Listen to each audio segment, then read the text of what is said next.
a friendly reminder that love is not a feeling. It is a commitment.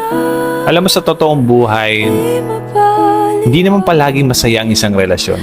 Dadaan at dadaan kayo sa maraming problema, maraming pagsubok, maraming misunderstanding, tampuhan, away, at haharap kayo sa buhay na hindi naman madali. Kakaroon kayo ng sawaan, mawawala yung excitement, yung spark, kasi nasanay naman talaga kayo sa isa't isa. Pero alam mo, sana ang wag mawala sa inyo is piliin yung mahalin yung isa't isa. Na sana kahit anong pagdaanan yung pagsubok, andyan kayo para sa isa't isa. Lagi niyong pinipiling tulungan, palagan, at mahalin yung isa't isa. Remember that love is a choice and always choose to love each other. Okay?